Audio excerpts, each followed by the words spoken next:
네, 오늘은 마가복음 15장 말씀을 좀 더 보충적으로 더 함께 나누며 은혜 받는 시간 갖기를 원합니다. 어제 이제 수요 예배 겸 마가복음 15장 전반부를 여러분에게 나누면서 선용서에 대해서 얘기를 했어요. 선용서. 먼저 죄사함을 하고 그 다음에 후 회개에 대해서 말씀을 드렸는데요. 이 선용서와 선죄사함과 후 회개라는 것은 특수한 관계에서만 나타나게 돼요. 우리가 하나님이 우리를 자녀 삼으시고 우리의 아버지 되심이 하나님이야 라는 증거를 우린 찾아야 되지 않겠습니까? 그 증거 중에 두 가지를 저한테 들라고 한다면 첫 번째는 유업과 유산이다. 부모와 자녀 관계에 있어서 유업과 유산에 대한 상속이 가능한 거고요. 또 하나는 바로 어제 말씀드린 죄사함, 선죄사함, 후 회개. 다시 말해 선용서, 후 회개. 이 관계가 성립이 된다는 거죠. 부모 자녀 간의 관계가 아니라면 이러한 관계가 나타날 수가 없어요. 사실상 우리들도요. 우리의 자녀들을 그 자녀가 어떠한 회개의 고백을 하던 안 하던 간에 부모로서의 근본적인 마음은 어떤 거냐면 자녀는 무조건 용서하는 거예요. 그게 부모 자녀의 정상적인 그런 관계라는 거예요. 부모로서 나와 일체된 내 자녀는 어떤 죄를 저지른다 할지라도 이미 마음속으로 그 자녀를 용서하는 거예요. 그리고 그 용서한다는 그 마음이 결국은 어떻게 되냐면 끊임없는 참음, 인내, 기다림 이런 게 되겠죠. 다시 말해 결국 부모는 자녀를 기다리고 참아주고 인내하고 이런 시간들이 왜 있냐 보면 그것들이 벌써 그 자녀의 죄를 뭐 했다는 거예요? 용서했다는 거예요. 죄사함 했다는 거예요. 부모는 이미 자녀에게 죄 없음을 얘기하는데 자녀는 그걸 모르는 거죠. 하지만 제가 오늘 말씀드리고 싶은 건 하나님께서는 우리에게 우리가 잘했냐 못했냐 하나님의 아들을 바라보냐 못 알아보냐 이 관계 없습니다. 먼저 용서한 거예요. 너는 누구니까? 너는 나의 자녀니까. 너는 내 아들이니까 내가 너에게 죄를 사해 줄게. 이건 부모로서 가진 최고의 권한이 되는 거고 유일한 힘이 되는 거죠. 우리들도 마찬가지로 부모가 자녀에게 베풀 수 있는 가장 큰 힘이 뭐냐라고 보면 그건 용서하는 거예요. 죄사함하는 거예요. 어떤 조건 따지지 말고 내가 부모니까 너의 죄를 내가 안고 가겠다는 거예요. 너의 죄에 대한 대가를 내가 희생하겠다. 내가 그걸 갖다 다 처리하겠다. 라는 그 부모의 마음이 바로 선죄사함, 선용서를 할 수 있는 힘이다. 그리고 권한이다 라는 것을 여러분에게 말씀드리고 싶어요. 그래서요. 하나님이 우리의 부모됨, 하나님이 우리의 아버지됨을 하나님께서는 먼저 우리를 죄 사함해 주시는 것으로 우리에게 증명하셨다는 거죠. 이거를 자녀들은 몰라요. 이 사랑을. 부모가 우리의 죄를 사하기 위해서 그렇게 살았다는 걸 몰라요. 그런데 나중에 알게 되죠. 어떻게 알게 되냐면 정말 부모에게 유산과 유업을 받으면 부모의 유산과 유업, 오늘 성경에서 하나님의 나라가 됩니다. 하나님의 나라, 하나님의 유산과 유업이라는 걸 받게 되면 있잖아요. 그 받은 자는 반드시 그 받음으로 말미암아 당신이 내 아버지 됩니다 라는 고백이 있는 거예요. 당신이 나의 하나님입니다 라는 고백이 있는 거예요. 그리고 그 고백과 더불어 나오는 게 뭐냐면 회개가 되는 거예요. 우리는 그동안 회개라 하는 그런 종교적인 리펜트의 의미를 우리 겉사람의 세계에서 적용하는 반성이라는 것의 의미로만 생각을 했다는 거죠. 이 반성이라는 의미의 회개는요, 반드시 대가가 있어야 되는 거예요. 누가 대가를 치러야 되냐면 내가 대가를 치러야 되는 거예요. 반성을 했을 때 대가를 치르지 않으면 그건 정직한 반성이 될 수가 없어요. 다시금 또 그 잘못을 하게 돼요. 그런데 내가 반성을 하고 회개를 했을 때 내가 대가를 지불하면 다시는 그러한 잘못을 저지르지 않아요. 왜냐하면 그것에 대한 대가를 내가 치르고 지불했기 때문이에요. 그런데 하나님의 나라에 있어서 회개는요, 하나님이 대가를 치른 거예요.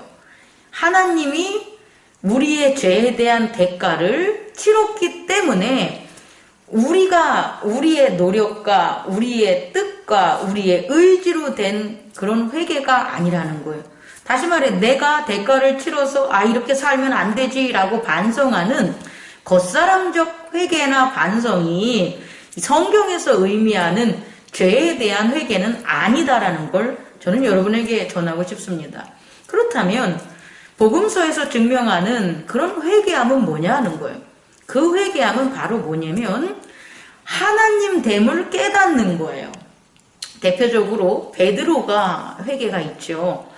베드로가 예수님이 고기를 잡으시고 고기를 배에 풍성하게 잡았을 때 말씀에 의지하여 그물을 던졌을 때 베드로가 분명히 예수님한테 한 게 뭐냐면 나는 죄인입니다 라는 거예요. 그럼 뭐가 죄인일까요 도대체?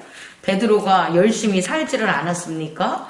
베드로가 딴 여자를 만났을까요? 베드로가 어떤 겉사람의 범죄함을 했을까요? 그런 것들이 죄인이라고 했을까요? 아니라는 거예요. 베드로가 무릎을 꿇고 저는 죄인입니다. 선생님 저를 떠나십시오 라고 말한 그 이유는 예수님을 하나님으로 그동안 여기지 않았다는 거예요. 그런데 지금 내 앞에 말씀을 전해준 바로 이분이 하나님이시구나.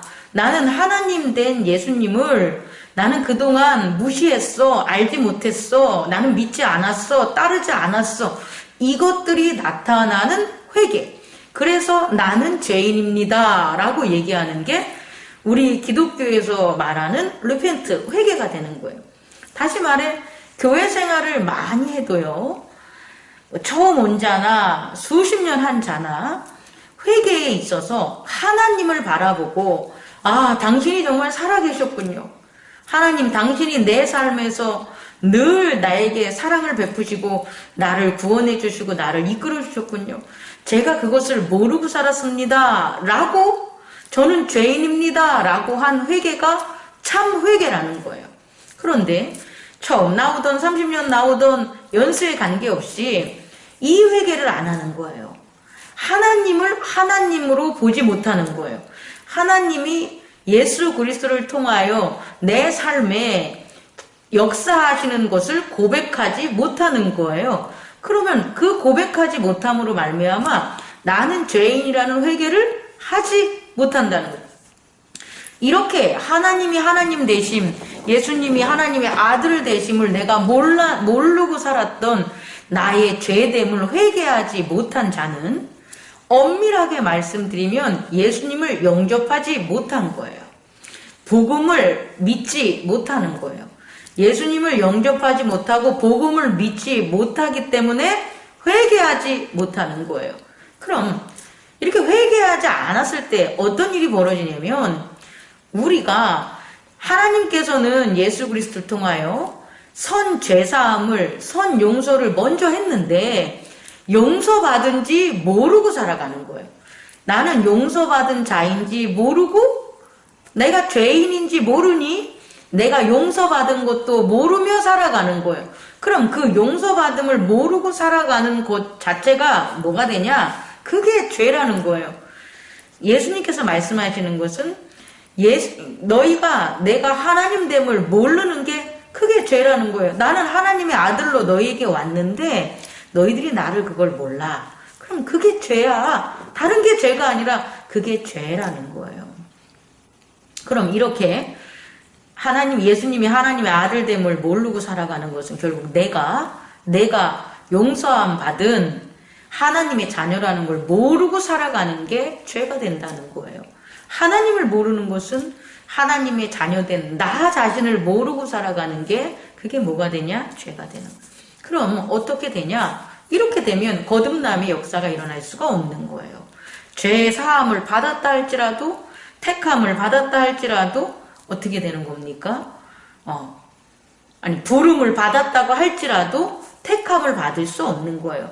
택함을 받는다는 것은 하나님의 자녀로서 내가 인침을 받는 건데 그건 나의 고백이 되는 거고 그것은 회개를 통한 거죠.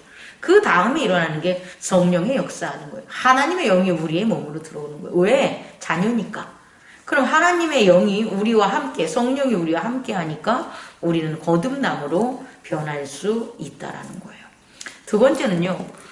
오늘 마가복음 후반절에 나오는 말씀에서 제가 주목할 걸 전하면 그래서 하나님의 자녀입니다라는 하나님의 자녀가 된 사람, 다시 말해 이 세상의 자녀가 아니라 하나님의 자녀가 된 사람은 사실 특성이 있습니다. 이걸 어떻게 얘기해야 되냐 모르겠지만 아주 특별한 고백이 있습니다. 그 고백을 예수님께서 하신 거예요.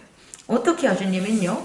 예수님 십자가에 못 박혀서 돌아가시면서 예수님께서 소리를 질러요. 어떻게 질르냐면 첫 번째 마가복음에서는 두 소리 질름이 기록이 돼 있어요. 마태나 누가나 요한복음에는 한 번밖에 크라이드가 나오지 않아요. 클라이가. 그런데 마가복음에서는 2번 나온다. 첫 번째는 뭐라고 나오냐면 엘리 라마 사막단, 엘리 라마 사막단이, 이는 번역하니 나의 하나님 어찌하여 나를 버리셨나이까. 이건 정말 예수님께서 하신 거예요.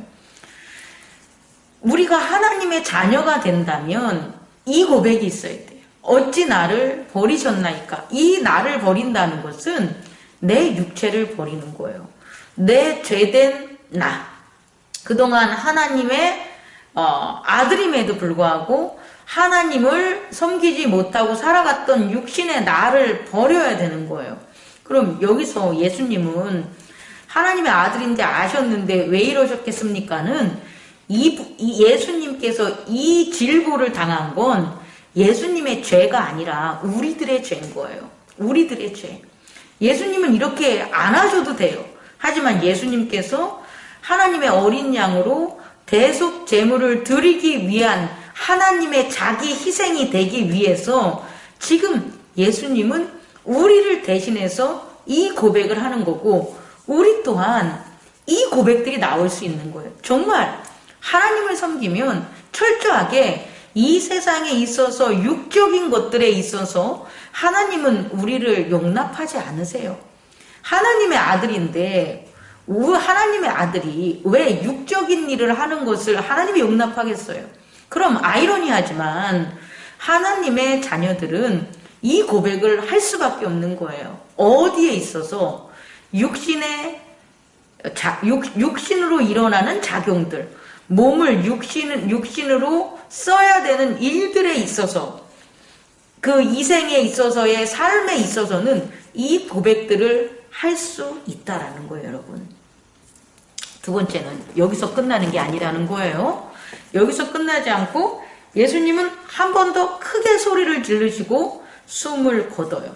그런데 마태 마가에서는 기록되어 있지 않지만 이것이 누가복음과 요한복음에서는 다른 듣는 사람이 달랐겠죠. 어떤 사람은 크게 소리만 지르구나 라고 들을 수 있겠지만 어떤 사람은 그 소리가 하나님 제 영혼을 하나님께 드립니다 라는 그 소리가 될 수 있고 또 어떤 사람에게 있어서는 내가 다 이루었도다 라는 소리가 됐습니다. 근데 저는 이 두 가지가 다 이루어진 거예요.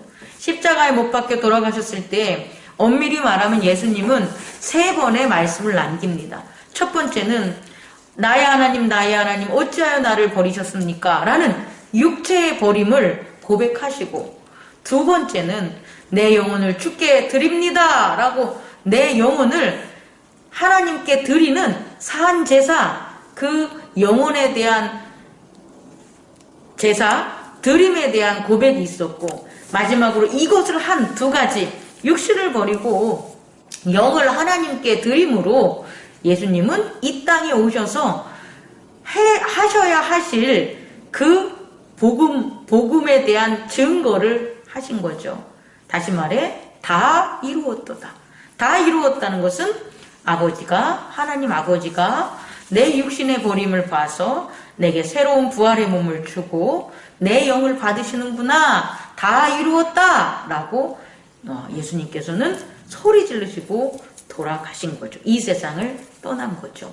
자, 이렇게 됐을 때 이제 어떤 일이 벌어지냐? 두 가지 일이 벌어지는 거예요.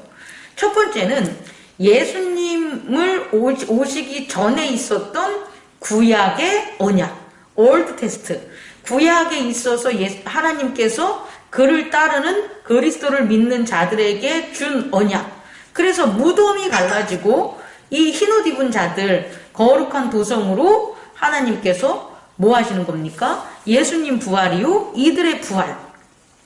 구약에 있었던 사람들을 하나님의 나라로 부활시키는 그 언약을 이루신 거예요. 두 번째 언약은 뭐냐면 예수님의 십자가에 돌아가신 그 제단을 통해서 이제 어떤 일이 벌어지냐면, 이것을 본 자, 예수님이 십자가에 못 박혀 돌아가심을 보고 그것을 고백하는 자에게는 반드시 증거를 주는데, 그게 뭐냐? 예수님이 하나님의 아들임을 깨닫게 하는 거예요. 오늘 이 백부장을 보면 이 백부장에 대한 부연 설명은 없습니다. 그러나 이 백부장이 뭘 봤냐면, 십자가에 못 박혀 돌아가시는 예수님을 보고 뭐라고 하냐면, 저가 정말 하나님의 아들이구나라는 거예요. 다시 말해 이 십자가라는 것은 우리가 꼭 봐야 되는 거예요. 어떤 것, 우리의 육신, 우리의 육체적인 것에 대한 걸 다 버리고, 죄에 대한 것을 용서로 다 버리고, 그리고 하나님의 자녀로서 온전히 드려지는 그 십자가의 제단을 보는 자는 어떻게 되냐면, 예수님이 하나님의 아들이라는 것을 깨닫게 해주시는 그런 놀라운 역사들이 나타난다는 거예요. 다시 말해 우리는 예수님이 하나님의 아들이라는 것을 이제 어떻게 봐야 되냐라는 거죠. 말씀을 통하여 그 모든 말씀들이 하나님께 드려지는 제단으로 우리가 말씀으로 깨달았을 때 우리는 예수님이 하나님의 아들이라는 걸 알게 되는 거예요. 그 예수님이 하나님의 아들이라는 것을 깨닫게 된 그때 무슨 일이 벌어지냐? 회개가 일어난다는 거예요.